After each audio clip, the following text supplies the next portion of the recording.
आयुष्यात देवती देहतेचा घडी घडी काळवाटयाची आहे अजून किती आहे अवतार हा चंद्रापती होणी सावध काही तरी बोध करी म्हणा एक का तोडला खटवांगरायाची भाग्य दशा त्याची प्राप्त झाली का पडला हरी तयाला साधन निराजना घरी हरी होता हरे मुखी जाता हरतोही चिंता याने माणसा जन्म घेणे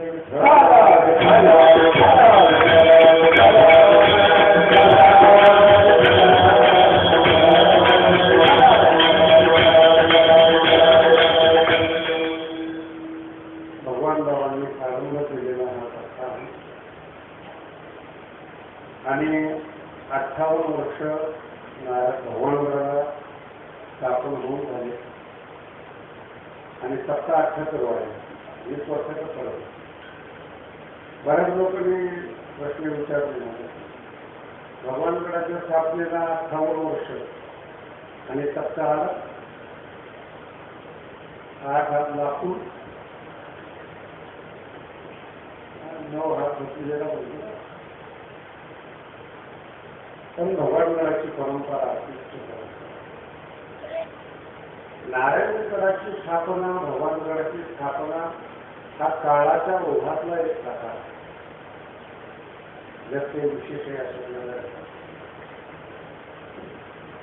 पत्रिकेवर लिहित असताना असं लिहिलेलं आहे भगवानगडाचा सत्ता म्हणून लिहिलेलं आहे. भगवान बाबांनी प्रारंभ केलेला सत्ता ही संकल्पना सगळ्यात पहिली बाबांच्या मनात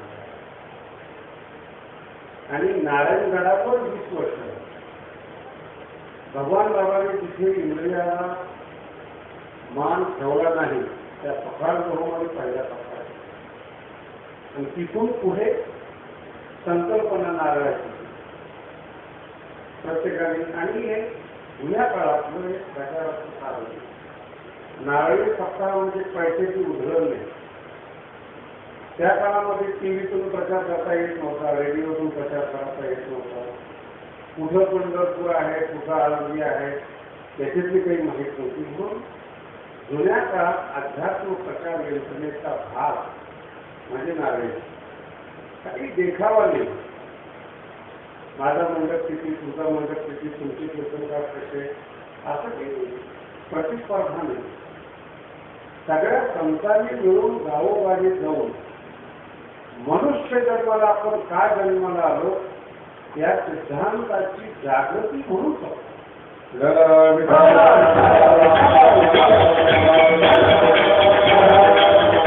आणि या जगामध्ये संत एक प्रकारच स्वतंत्र आहे. संत तुमच्या अनुभवामध्ये मोडला जात नाही. संत हा जन्मालाच यावा लागतो असं मध्ये आणि संत कोणी होत नाही. भगवानगडाची भव्य आणि दिव्य परंपरा आदिनाथ पासून वारकरी संप्रदायाची परंपरा सुरू होते. आदिनाथ गुरु सगळं जगातले जेवढे सिद्ध आहेत म्हणजे भगवान शंकर हे सगळ्या विश्वाचे गुरु आहेत. मला बोलण्याचा अजून अर्थ कळला नाही. तुमचा सुद्धा कळतोच आहे. सगळ्यांचे गुरु शंकर आहेत आणि शंकर शब्दाचा अर्थ आहे मरण. शंकर ही देवता कशाची आहे? मरणाची देवता आहे. म्हणून तिच्या अंगावर राख आहे, तिच्या अंगावर दागिने नाही. भगवान विष्णू दिसायला सुंदर आहे. लक्ष्मी बरोबर आहेत, अंगावर दागिने आहेत, चक्र आहेत बरोबर. कारण की जगायचं असेल ना तर लक्ष्मी पाहिजे, पण मरायचं असेल तर रात्रीशिवाय पर्याय. कितीही मोठी संपत्ती असते, जगातला केवढाही मोठा माणूस असू द्या, मरत असताना त्याची राख झाल्याशिवाय राहत. आणि भगवान शंकर माणूस मेल्याची राख लावतात.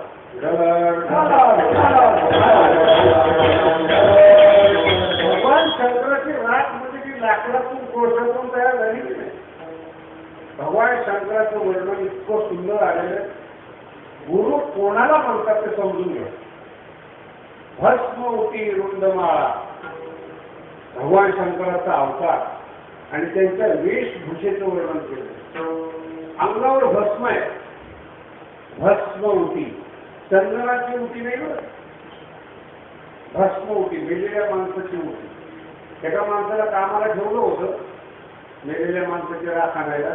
त्याला कंटाळा आला, त्याला वरदान दिल्यानंतर तो भस्मासूर झाला. असे अनेक किस्से आहेत नंतर भस्मासूर होतात. आणि भस्मासूर होण्याची परंपरा जसं आदिनाथ शंकरापासून आहे तशी भस्मासुराची परंपरा पण शंकरापासून होती. आज कोणी भस्मासूर झालं तर त्याला तेच नाव देतात, हा भस्मासूर झाला. म्हणजे गुरु शिष्य परंपरा बदलण्याची परंपरा पहिल्यापासून आहे. आणि रुंद माळा नीट समजून घ्या. अध्यात्म म्हणजे काय. रुंद माळा म्हणजे कवटी असते ना, कवटीला रुंद म्हणतात. माणूस मुलीची कवटी असते गाठल्यानंतर त्या कवटीची माळा अशी गळ्यामध्ये घातली शंकर. एक कवटी अशी रुंद माळा. माळा एक कवटी नाही, रुंद माळा. पार्वतीने विचारलं, अहो सगळे लोक वैजंती माळा घालतात, कौस्तुभ मणी घालतात, काय काही नाना प्रकारचे दागिने असतात, तुम्ही मेलेल्या माणसाची कवटी ती गळ्यामध्ये घातली, काय करायला. भगवान शंकर म्हणतात तुला काहीच कल्पना नाही.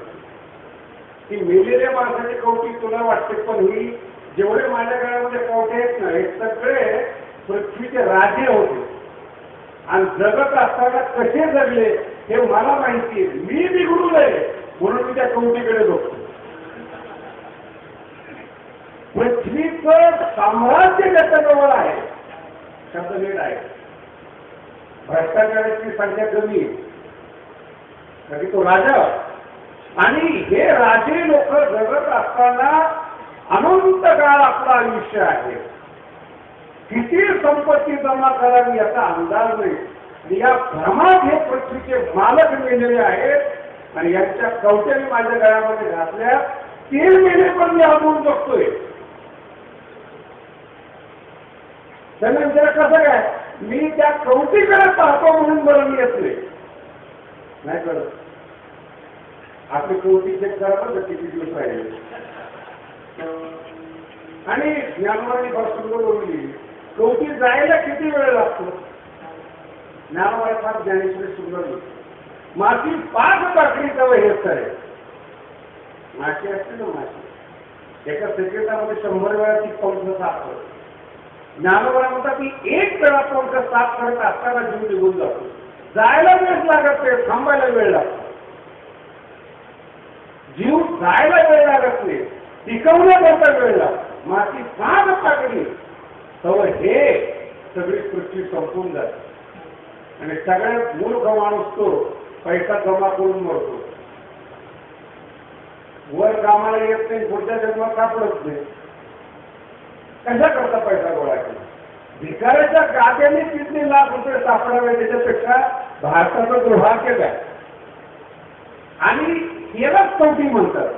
भिकाऱ्याने 3 लाख रुपये गादीमध्ये गोळा केले काय आणि स्वित्झर्लंड मध्ये करोड जमा केले काय. दोन्ही भिकारीच. त्यांनी गादीत ठेवले आणि बँकेत ठेवले, दोघेही जमला नाही. ते कुठं कामाला येणार नाही. तर फार महत्वाचं. आणि भगवान शंकर आपल्या पत्नीला समजून सांगतात, माणसाने पाहत असताना जिवंत माणसाकडे कधी पाहू नये.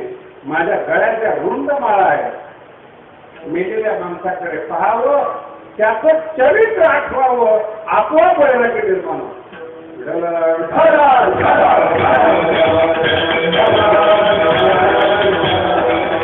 याला संगती म्हणतात. वारकरी संप्रदायामध्ये जेवढे साधू आहेत ना, जिवंत माणसाकडे बघत नाही. म्हणून जिवंत माणसाने शिव्या दिल्या तरी ज्ञानोबा दखल घेत नाही. जगद्गुरु तुकोबाने सुद्धा दखल घेत नाही, कारण की जिवंत आहे, दखलच घेत नाही. म्हणून गाथा निर्माण होतो. खल आहे म्हणून दखल घेत नाही.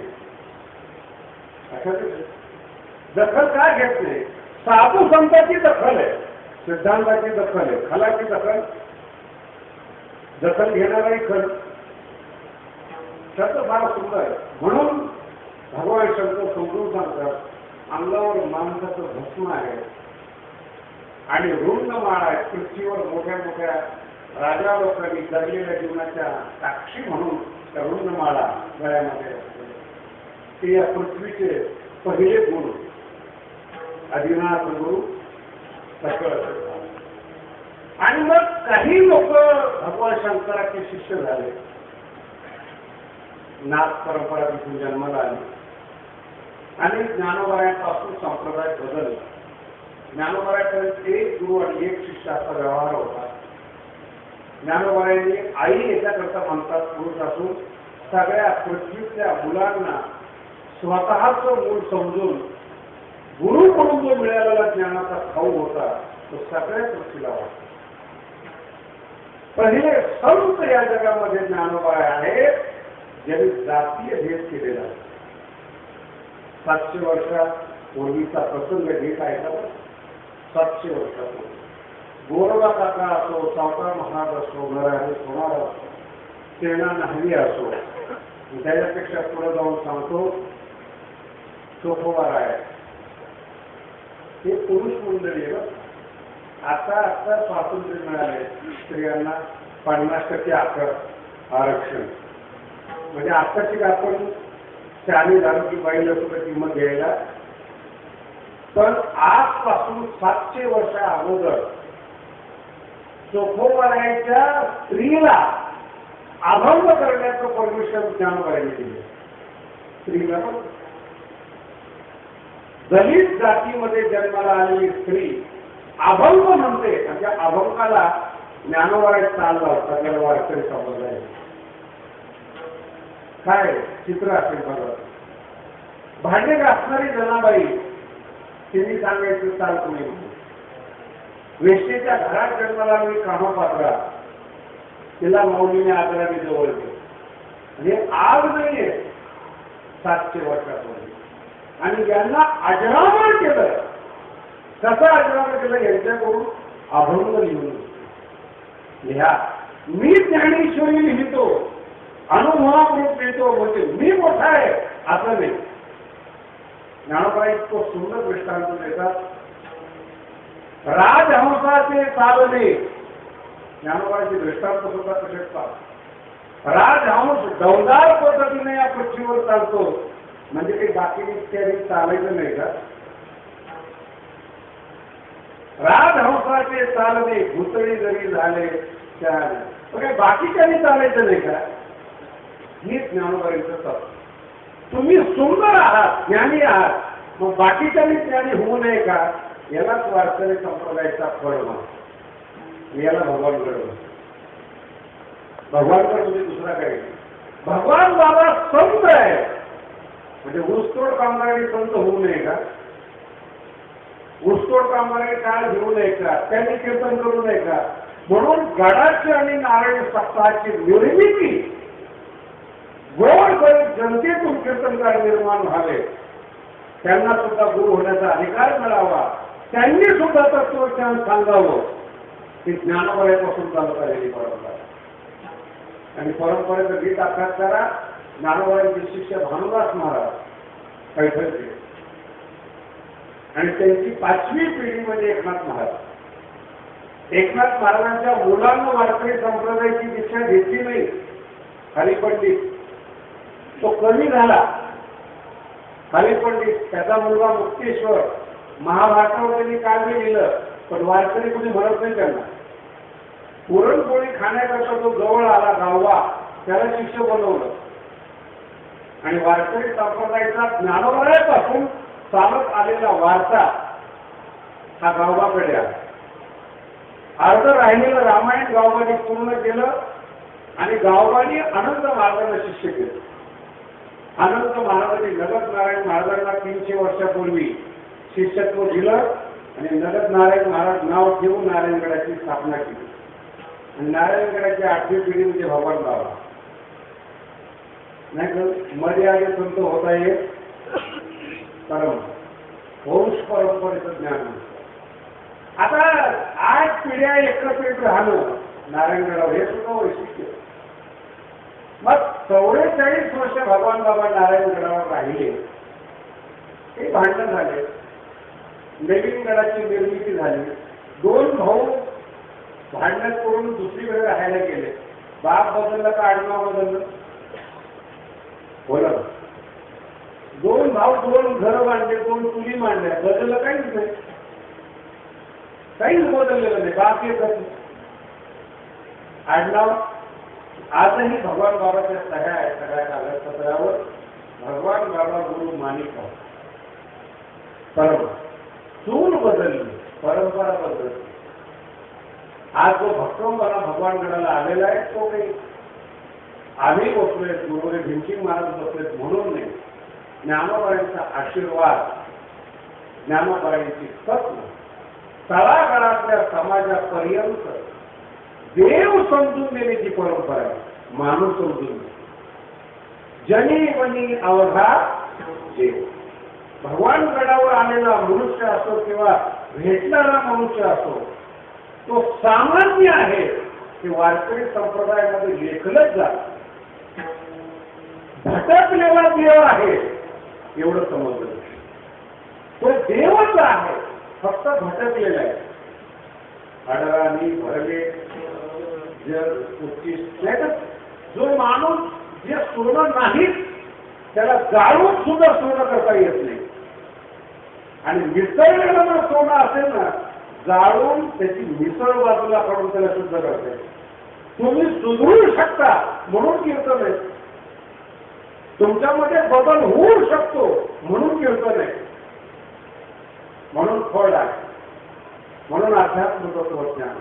जर तुमच्यामध्ये बदल नाही तर कशा करता अध्यात्म तत्व? मग काय बदल करायचा? फार सुंदर आपण माझ्या पहिल्याच्या मला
फुलाला किंमत फुलामुळे नाही, फुलामध्ये असणारा तो मकरंद परिमळ सायन्स आहे.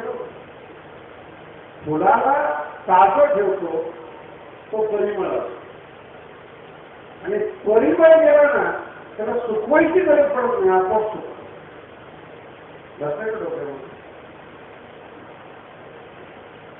जे फूल आहे, पानं आहेत, याला किंमत नाही. न दिसणारा जो परिमळ आहे, शब्द मी काय, न दिसणारा जो परिमळ आहे त्याच्यामुळे फुल टवटवीत आहे. आणि टवटवीत फुलाला वाईट डोक्यावर घेत नाही.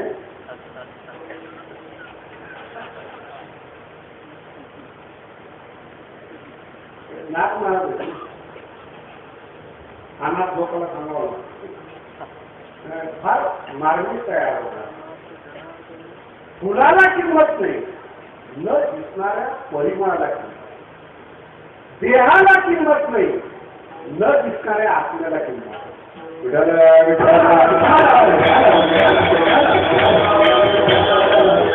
दिसणारा परिमळ नाही, दिसणारा फुल आहे. तुम्ही आम्ही एकमेकाला पाहतो तो एकमेकाचा देहाला काय किंमत आहे? आणि देह शब्दाचा अर्थ आताच्या वस्तूने आहेत ना विज्ञानाचे देहाकडे पाहूनच तयार केलेले आहे.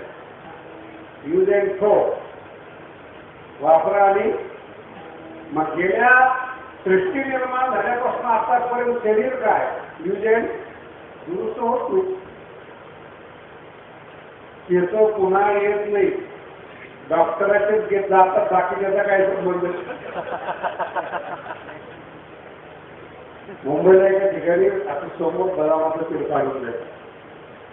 मी आता थांबलो होतो बदामाचं तेल काढत तिथे. आता मोठा बोर्ड लागलेला आहे, त्याचे केस गेलेले. आमच्याकडे असं तेल आहे की त्याचे केस ओढ आणि लोक यायचे आणि ते तकलीफ जे लोक असतील ते केस घेऊन जायचे आणि 400 रुपये थोडा डॉक्टर केला. ते सर तुमच्याकडे काय भाव? 400 रुपये. कशा करता है? जिसके बाल गिर जाते हैं वही उसको लगाते. मैंने कहा आप क्यों नहीं लगाते? कभी विकणारा टाकला आहे ते घेणाऱ्याला माहिती. अंधश्रद्धेला काही प्रमाण नाही केलं. अंधश्रद्धेचं नाही लक्षात आलं. आज गावोगावी सत्य साईबाबाचे फोटो आहे आणि तो मरणाच्या जागी टेकलेला, त्याला काही भगवान म्हणायचं. बोला, न दिसणारा आत्मा अनमोल आहे.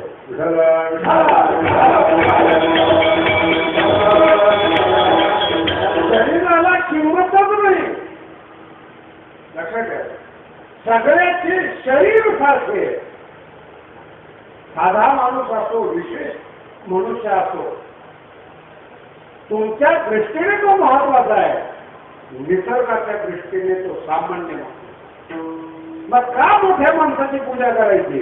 आत्मा विशेष. असं लक्षात आलं? काय शिवाजी महाराजांची पूजा करायची? आत्मा विशेष आहे. विचार सरणी बदलले.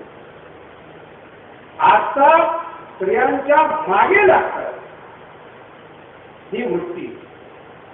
पण कल्याणच्या सुभेदाराची सून मावळ्यांनी आणली होती आणि शिवाजी महाराज म्हणतात आमची आई अशी असती तर याला विचार झाला. याला म्हणतात आत्मा पवित्र. शब्द लक्षात ठेवा. स्त्री विषय एकच आहे. आजही राजकारणातली लोक आहेत जुने काळ, पण काय शिवाजी महाराजांना किंमत आहे? परिमळ, आत्मा. म्हणूनच त्याला महात्मा. महात्मा म्हणजे काही असं वेगळा अर्थ आहे समजणार नाही. शरीर सारखंच आहे, खाणं पिणं सारखंच आहे, विचार बदलतात.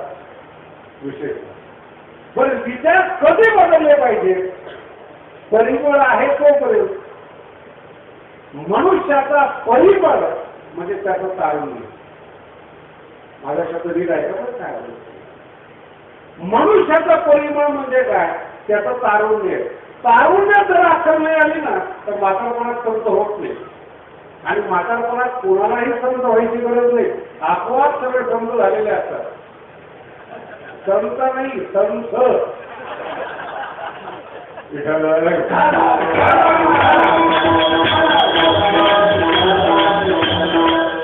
तुमचा गैरसमज व्हायचा. तुम्हालाही वाटत म्हातारपणात आपण संत. संत नाही, संत. संत संत चालणं संत. बघायचं असलं तरी संत, बोलायचं असलं तरी संत. का? परिमळ गेला का घालवलं तुम्ही ठरवा बरं का, तिकडे मी बोलत नाही. पण कुठलाही पुरुष असू द्या, कुठलीही स्त्री असू द्या, कुठलाही या जगातला पदार्थ असू द्या, परिमळ असे तो पण किंमत. परिमळ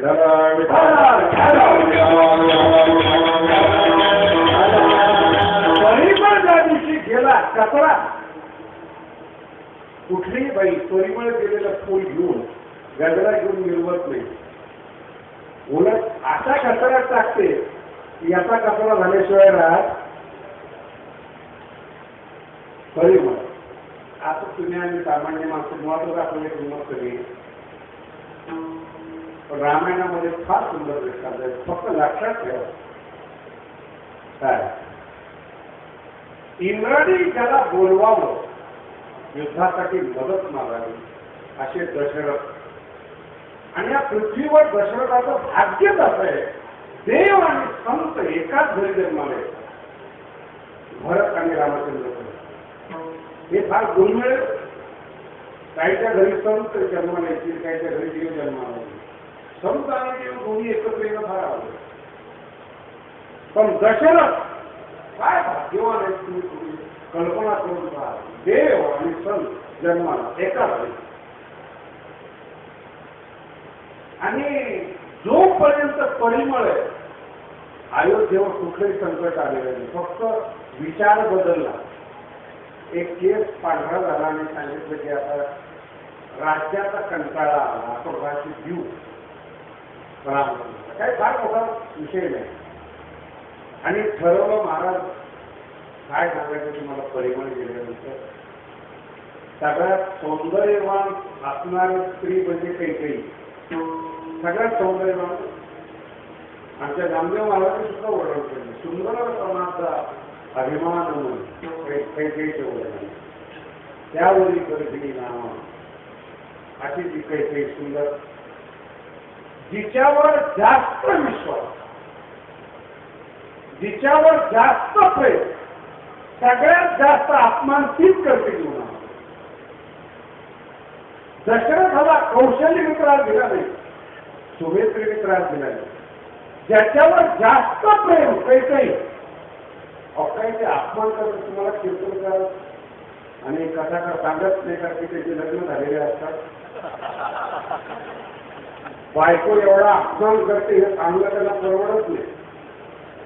पण मूळ रामायणामध्ये असं वर्णन आलेलं आहे, दोन्ही गुडघे टेकवतात दशरथ, जो राजा आहे, ज्याच्या वंशामधून गंगा आणलेली आहे आणि अजूनही लोक गंगास्नान करण्याकरता जातात, त्या वंशातला राजा बायकोच्या पुढे दोन्ही गुडघे टेकवतो, हात जोडून म्हणतो, राज्य भरताला द्यायला हरकत नाही, तोही माझा मुलगा आहे, पण एक विनंती आहे, रामाला वनवासात पाठवू नको. शब्दांचा प्रयोग कसा आहे बघा. परिमाण गेला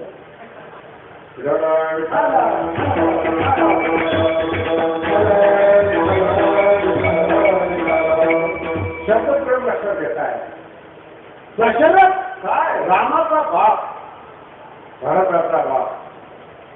जाऊ लक्षात घेत.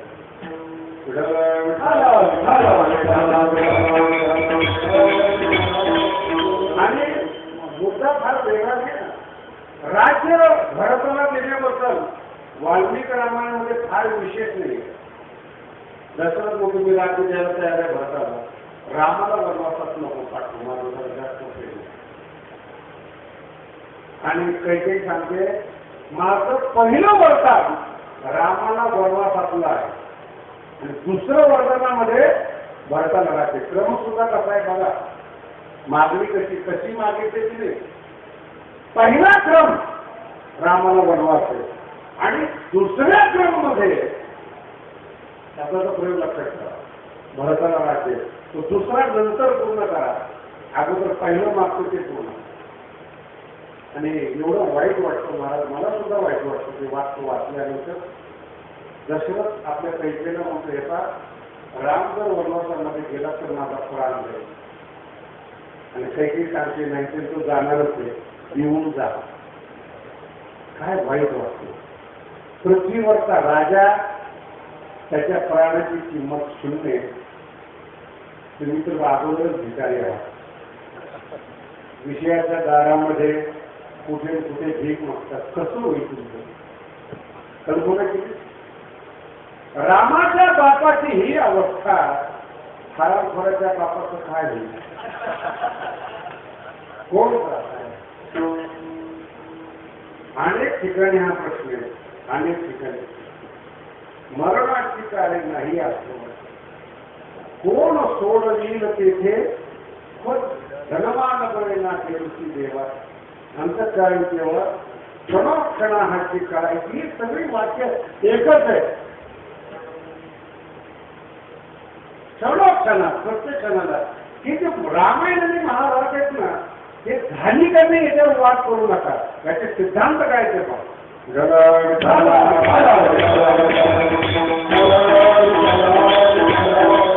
आणि शेवटी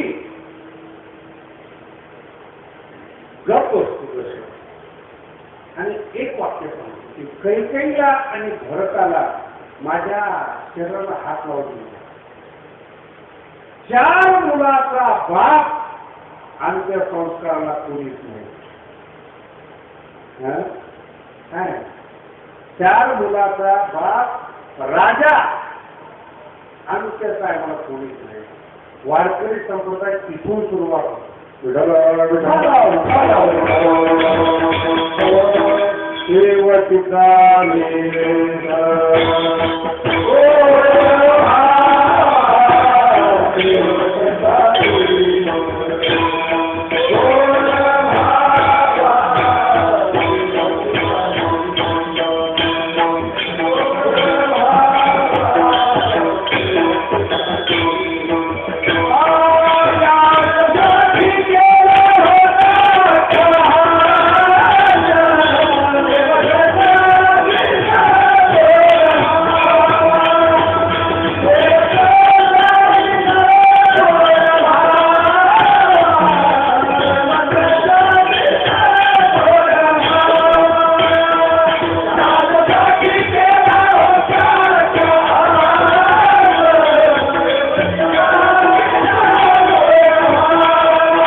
जगण्यावर प्रेम करत नाही. ज्ञानोबा आहे 22 वर्ष. सगळ्या सनातन धर्माची लाट पसरवली भारतामध्ये जगद्गुरु शंकराचार्य 32 वर्ष. आत्ताच्या काळामध्ये संपूर्ण जगात धर्माचा झेंडा फडकवणारे विवेकानंद 39. जाता लिहिणारे जगद्गुरु तुकोबर आहे 43 वर्ष. शिवाजी महाराज रावण अंतिम आणि तुम्ही 90ला इंजेक्शन घेऊ काय जीवाला होणार आहे मला सांगा.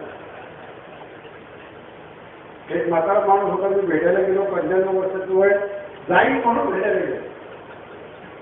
मला पुढे बाबा आता आशीर्वाद सेंचुरी केली जाईल. मला सगळं काही नवीन नोकरीला लागलं. नवीन रात्री कोणा नवीन हाडं तयार होणारे नवीन केलेलं कशा करत जगण्याचा अनुभव. जर 5 वर्ष जगून काय पृथ्वीवर फरक पडणार आहे? नाही करत. काय फरक पडणार आहे 5 वर्ष जास्त जगून? एवढं की तुमच्या पोटी जे जन्माला आले त्यांना दुःख देण्याला संधी मिळाली. बाकी दुसरा काय उपयोग? याच्यावर सगळा परमार्थ इथून सर्वात होतो. अध्यात्म शब्दाचा अर्थ जगणं नाहीये. जीवनात किमती काय आहेत याचा शोध घेणं म्हणजे अध्यात्म. जगणं नाहीये. कोण साधू कसा जगतो हे शून्य आहे. मृगजळ आहे. कोणत्या माणसाने जीवनात कुठला सिद्धांत मजबूत केला त्या सिद्धांतानुसार जगला कसा त्याला साधू म्हणतात. त्याला शूर म्हणतात. त्याला तत्वनिष्ठ म्हणतात. पार्टी बदलणारे किती लोक जगात त्यांचे फोटो लागतात. जर यांना किंमत असते ना साधूला किंमत राहिली नसते. लक्षात ठेवायला. आज जे महापुरुषाचे फोटो पुण्या मुंबईला खेडेगावाने पूजले जातात ते काही पैशावर नाही विचारसरणी मिळवण्यावर काहीतरी जीवनामध्ये मिळवलं. वर्षानुवर्ष अजूनही मिळवलंय. अजूनही ऋणानुबंध पाळला जातो. 700 वर्षापूर्वीचे ज्ञानोबा आहे. आजही भजन केलं जातं ज्ञानोबा तुकोबाराय.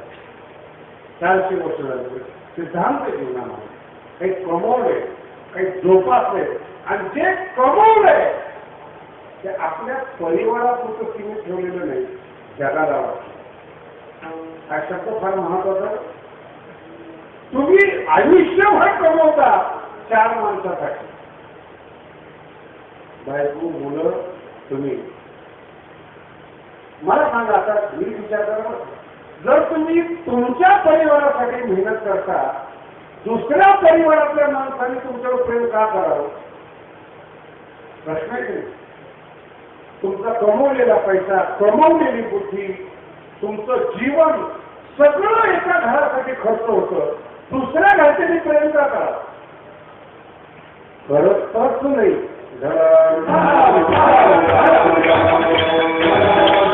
बरोबर नाही. ठरवून बघा तुम्ही. सभ्यता म्हणून लोक येतात सुख दुःखाला. मी पण पाहिलेलं आहे, गावाला लोक येतात ना, कावळ्याची वाट पाहतात आणि बाकीचे कावळ्यासारखे दुसरीकडे बसलेले आहेत.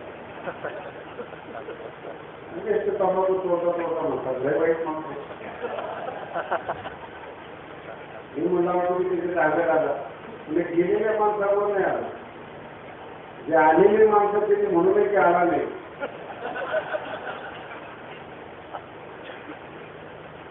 म्हणजे आमच्या यात्रेमध्ये आला तर ते प्रेम करणारे आहेत, त्याच्या विश्वासाने, संबंधामुळं, ऋणानुबंधामुळं, गुंतल्यामुळं तुम्ही येता.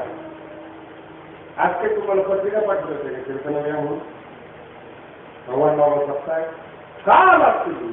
तुमचं प्रेम जेवढं व्यापक, तुमचा परिमळ जेवढा व्यापक, त्या परिमळाच्या सुगंधाने तिथून लोक तुमच्यावर प्रेम करतील.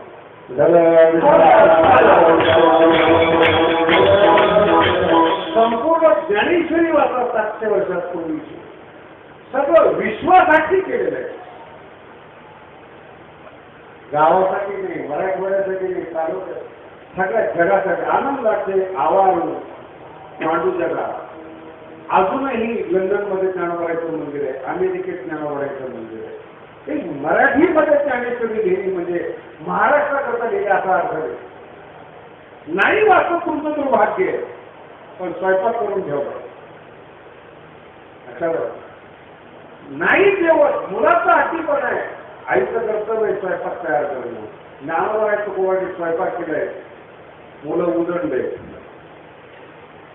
पण कधी ना कधी या सिद्धांतावर हा अभंग म्हातारपणासाठी नाही, तरुणपणामध्ये कसा विचार करावा हा शिकवणारा अभंग.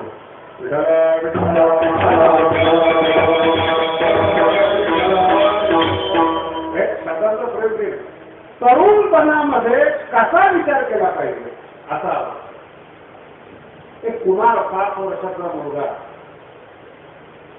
वडिलांच्या आग्रहामुळं मरणाला पत्र भेटलं जातं. वेदातली कथा आहे, नचिकेता नाव. आणि तो यमद्वारामध्ये जाऊन बसतो, यमाच्या घरी जाऊन बसतो. 3 दिवस यम घरी नसतो. 5 जरा जास्त वाढले, हल्ली महिना नसेल. आणि ती 5 वर्ष प्रतिकात्मक कथा आहे, तो सुंदर कथा आहे, वेदातली कथा आहे. आणि आल्यानंतर यमाचा आणि नचिकेता, यम म्हणजे मृत्यू देवता. देवाला मानव येते नाही म्हणा, पण मृत्यूला मानल्याशिवाय पर्याय नाही. आणि त्या 5 वर्षाच्या मुलाचा म्हणजे उमलत जीवन आणि उमलत्या जीवनाला सुकवणारं जीवन, या दोघांचा संवाद आहे.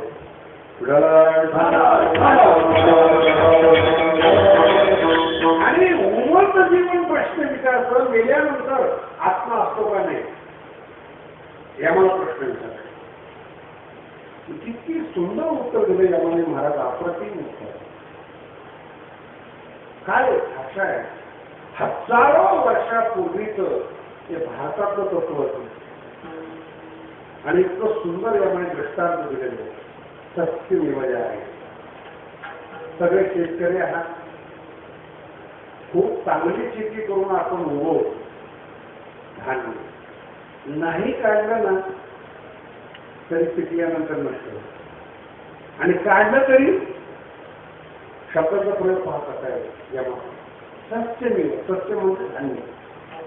धान्याप्रमाणे माणसं जन्माला येतात आणि धान्य ज्याप्रमाणे आपोआप नसतो आपोआप त्याला मारायची गरज.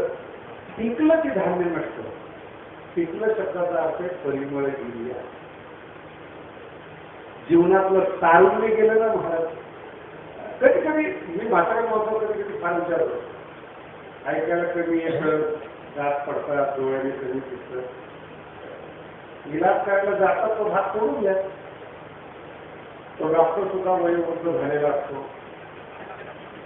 त्याची सुद्धा इंद्रिय कमी झालेले असतात. तो पेशंटला कधी झालं. डॉक्टरला जरी कमी ऐकू आलं ना तरी तो म्हणतो ठीक. आणि मग तो तपासतो सगळं. तो जो जाणारा पेशंट आहे ना त्याला दाखल नाही. तो डोळे तपासायला जातो दृष्टी कमी झालेली आणि ज्याच्याकडे तपासायला जातो तोच डॉक्टर चष्मा घालून त्याच्याकडे पाहतो. कधी मेंदूमध्ये येतं का की जो डोळ्याचा तज्ञ आहे त्यांनी चष्मा लावलेला आहे. आपल्याला दृष्टी येणार नाही. यालाच माया म्हणतो, यालाच मोह म्हणतो. ही दृष्टी कमी नाही झाली. हा शरीराचा गुणधर्म आहे. सत्यनिवास जायते पुन्हा धान्याप्रमाणे पुन्हा जन्माला येतो आणि धान्याप्रमाणे. आणि सायन्स मधला नियम आहे वस्तू नष्ट होत नाही परिवर्तित होत. दुधाचं दही होतं, दूध नष्ट होत नाही परिवर्तन झालं. दह्याचं लोणी झालं यालाच आम्ही पुनर्जन्म म्हणतो.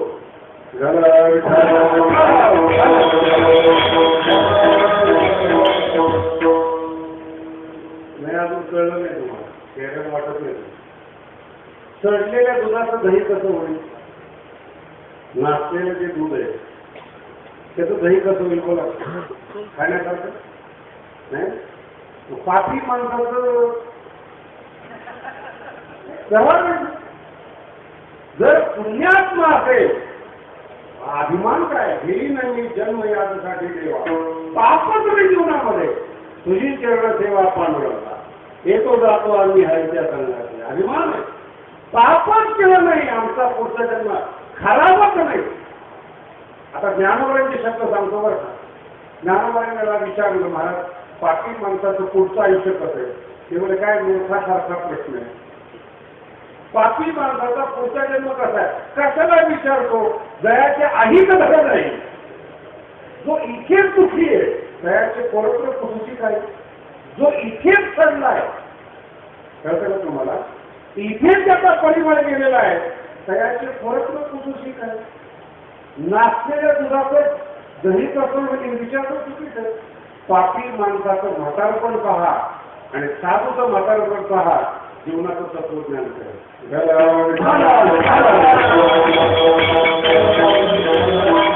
त्याचा परिमळ गेलेला नाही.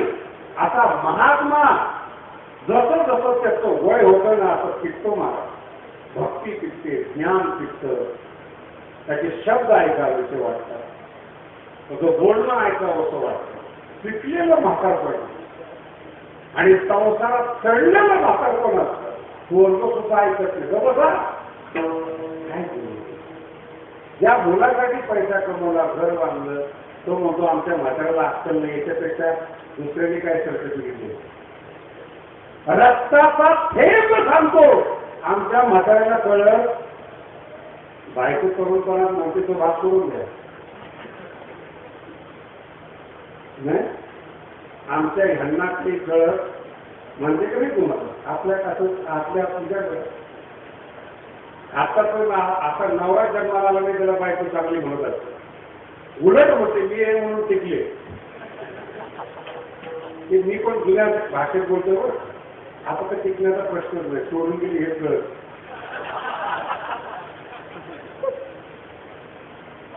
म्हणजे गुरुजी मुंबईला असतात. फार सुंदर विनोद करतात. खेडेगावामध्ये अजून सुद्धा थोड्या शक्यता आहेत. फार मी सगळ्यात भाग्यवान या 7-8 वर्षामध्ये मी बघितलं सगळ्यात भाग्यवान खेडेगावातील लोक. तर काही अंशामध्ये पैसा नसेल पण जे स्वातंत्र्य पाहिजे ना ते आहे. खेडेगावातला कुठलाही माणूस मूड मध्ये येईल तेव्हा तो बायकोला मारू शकतो.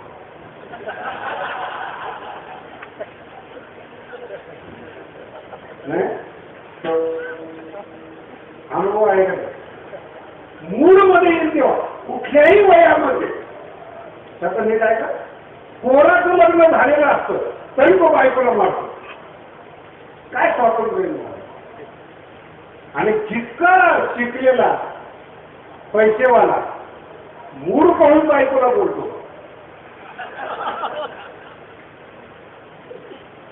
काय पुरुष आहे का? मूड पाहून बायकोला बोलण्याची हिंमत शहरात नाही मला. तुमची कल्पना चुकीची. हे मी आनंद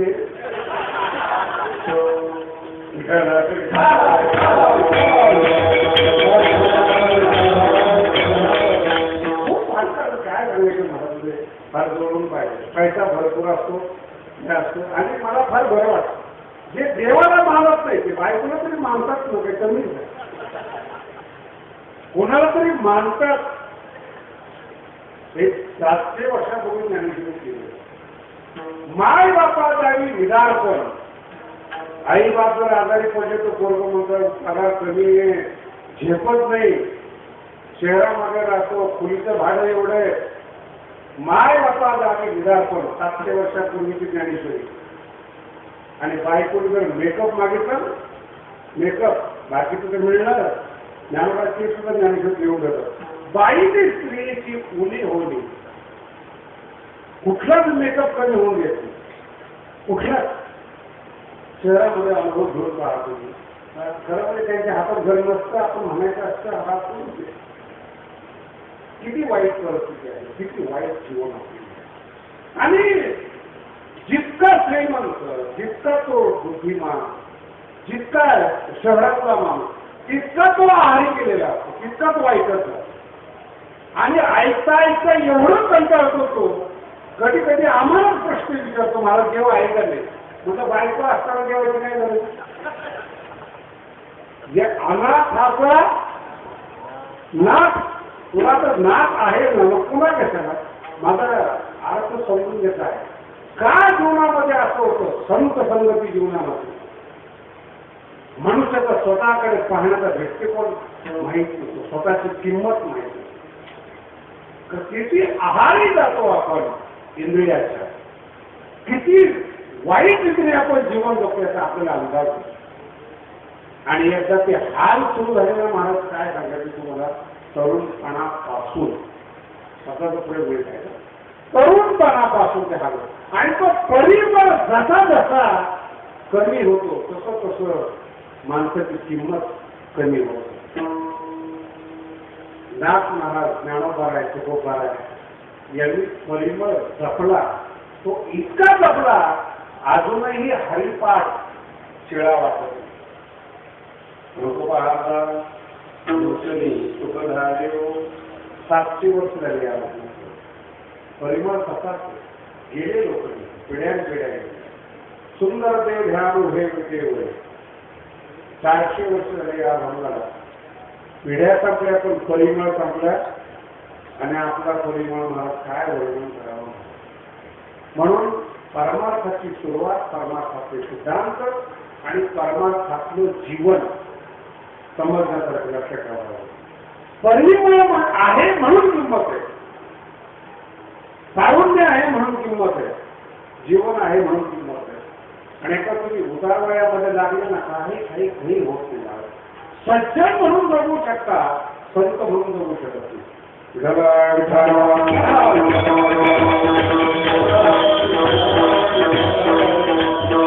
आणि दुसरा महत्वाचा टप्पा असतो काही लक्षात नाही राहिली एवढी गोष्ट लक्षात ठेवा. जाणीवपूर्वक दशरथ सांगितलं संत आणि देव त्यांच्या जीवनामध्ये आहेत पुत्र म्हणून. त्यांच्या जीवनाचा एक छोटासा बारका विस्तार. दशरथावर ही पाळी का आली एक छोटा विस्तार. काही नाही, काही ना एका भांडे घासणाऱ्या बाईचं आहे. काय नाव आहे तिचं? कळलं नाही. एक मंथरा रामाच्या बापाचं आयुष्य उद्ध्वस्त करू शकते. पुढी वयोवृद्ध मंथरा दासी जर एखाद्या राजाचं जीवन परिमळ उद्ध्वस्त करू शकते, स्त्री काय करू शकत नाही जीवनात? कल्पना करू. व्यसन काय करू शकत नाही जीवनात? आणि हा विचार जर तरुणपणामध्ये केला तर, नाहीतर परिमळ केल्यावर आमच्या परमार्थामध्ये वयोवृद्ध माणसाबद्दल सहानुभूती आहे. शब्दाचा अर्थ सहानुभूती आहे. पुढच्या जन्मामध्ये जन्म चांगला मिळावा पण जीवनाला किंमत राहते. आणि दुसरा टप्पा जो सांगितलेला आहे तो इतका सुंदर आहे. तारुण्य गेलं माणूस शून्य झाला, पैसा गेला माणूस शून्य झाला, तर परिमळ म्हटलेलं आहे. पण परिमळ घालवणारा कोण आहे? दुसऱ्या जन्मात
पहिला आपल्या जीवनामध्ये कुठल्या सिद्धांताला म्हणतोय? परिमळ.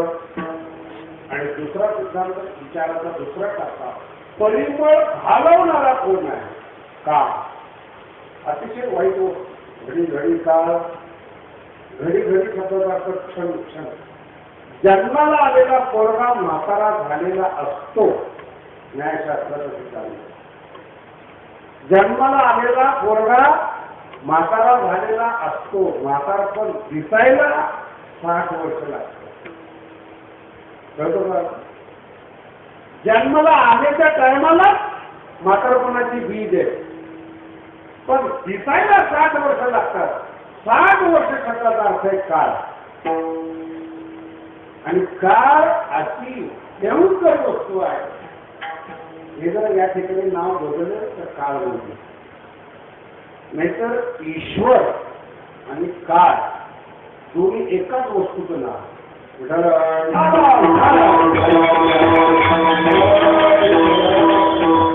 विषय नीट समजून घ्यावा. वारकरी लोक विठ्ठल विठ्ठल भजन करतात, रामकृष्णाने भजन करतात. का काळ शब्द असं भजन केलं तुम्हाला चांगलं नाही वाटत. नाव बदललेलं, आईबापांनी नाव वेगळं ठेवलेलं असतं तर लाडाने पिलक्या चिंत्या असं बदललेलं नाव. पण जर घ्यायचं असलं ना बरोबर ते बरोबर जे नाव तुम्ही घेत नाही ते नाव लिहिलेलं सरकटवीटवरते नाव बोलत असताना कुठल्याही नावाने बोलत. तसं ईश्वराचं खरं स्वरूप हे काळ, मारणाराच ईश्वर आहे हे समजून घ्या. तुम्हाला दुसरं कोणी त्रास देत नाहीये. जन्माला घालणारा ईश्वर आहे, त्रास देणारा ईश्वर आहे आणि समाप्त करणारा ईश्वर आहे. म्हणून तर तुम्हाला काही चालत नाही तुमच्या जीवनामध्ये. 1000 रुपये तुम्हाला मदत करू द्या, काही चालत नाही ईश्वराची सत्ता. कोणाला अपकीर्ती करायची, कोणाला मान द्यायचा आहे, कोणाला मोठं करायचंय, कोणाची कीर्ती टिकवायची, ही काळ ठरवतो. ज्ञानोबांना काही प्रचार माध्यमे, पण काळाने ठरवलं ज्ञानोबांची कीर्ती, जगद्गुरु तुकोबारायांची कीर्ती. अहो, ज्ञानोबाराय तुकोबाराच्या नावांनी पोट भरतात म्हणून नाव घेतात. अर्थ कळला का तुम्हाला? भाऊ आणि बाबाची नावं का घेतात? कोण भरतो म्हणून. त्यांच्यासारखं वागतं कोण? त्यांनी जे काम केलं ग्रामीण भागासाठी, ग्रामीण भागातल्या लोकांसाठी, आज तुम्ही करत नाही मला तेव्हा. म्हणून कीर्ती त्यांचीच आहे, दुसऱ्याची कीर्ती होती. मग नाव का घेतात? व्यवहार. आमच्याकडे एक माणूस आहे, माझा मित्रच आहे. आपल्या भारतामध्ये 4-5 संप्रदाय आहेत, संन्यासी, वैष्णव, वारकरी. ज्या एरियात जातो त्या एरियाचा जो प्रसिद्ध महाराज आहे त्याचं नाव घेऊन सांगतो मी, त्यांच्याकडून शिष्य दीक्षा घेतली त्याच्याशी. महाराष्ट्रात आला त्याचं नाव, युपीत गेला तिकडं तो प्रांत साधू आहे.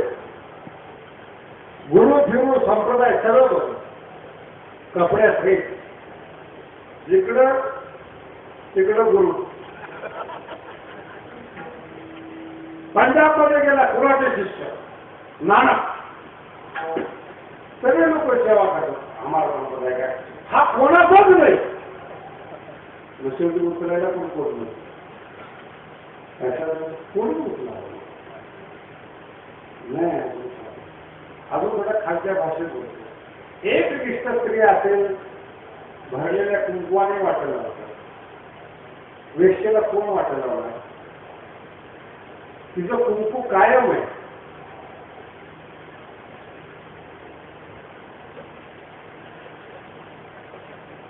ही सुद्धा ज्ञानेश्वरी ओळीच आहे, कळत नाही व कळत नाही बोलतो. अवघे गावद्वारी आहे, वेश्येचं वर्णन केले बरं का. सगळे गावातले पुरुष मिळले तरी ही विधवा होत नाही. तिचं नाव काय? वेश्या आहे. कारण ती एकाची नाही, पण कुंकू काय, कुंकुवावर जाऊ नका. ती कोणाची हे ठरवा. एकाची असेल तर जबाबदारी आहे, मला शब्द लक्षात. आणि आयुष्यभर एक निष्ठ राहिल्यामुळं तिचा हक्क आहे, ओटी म्हणून तिला वाटायला. घरातली माणसं कुंकवाचा सडा टाकतात गेल्या, एक निष्ठ सौभाग्यवती गेलेली आणि ते कायम कुंकू आहे, पण एक सौभाग्य नाही. कोण वाट लावणार? वाट लागते पण वाट लावणारे भेटत नाही. तुमची आमची परिस्थिती कशी? कोणावर विश्वास ठेवावा, कोणाला मानावा, कोणाच्या पाया पडावं? जगद्गुरु तुकोबाराय सांगतात, मानूच नका, मरणाला माना हाच काळ आहे, हाच ईश्वर. केलेलं पाप नष्ट होत नाही, याचं कारण तुमच्या अंतःकरणामध्ये सूक्ष्म रूपाने आहे, त्याला वाचणारा काळ आहे.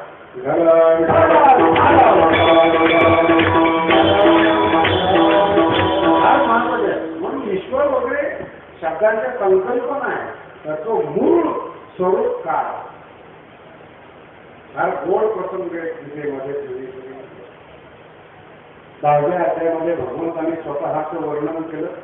मी कोण आहे, काय कसं आहे, आणि भगवंतांनी सांगितलं की काय इच्छा आहे तुझी? अर्जुन म्हणतो मला ते रूप पाहायचं. देव जवळ असून विश्वास असतो असं काही समजून नका. माझा एकदम विश्वास होते, जवळची माणसं जेवढी घातक, आजपर्यंत जेवढी मोठी माणसं आहेत त्यांना छोटे करणारी जवळचीच माणसं, लांबची माणसं समजा ठेवतात, मानतात त्यांना. जवळची माणसं फार घातक, झटका कधी जवळ लागतात. आज नाही, महाभारतापासून आतापर्यंत जेवढे युद्ध झालेले धावतीचेच युद्ध आहेत ना. तर काही पाकिस्तान आणि अमेरिकेतून येऊन महाभारतात युद्ध केलं काय तर घरचंच प्रकरण असतं. आणि ही विशेषता आहे. मला रूप पाहायचं आणि ते विश्वरूप पाहिलं. मी पाहिल्यानंतर ते कधी न पाहिलेलं रूप पाहिलं आणि असा घाबरला अर्जुन. नखशिखांत घाम आवाज होते विष्णू.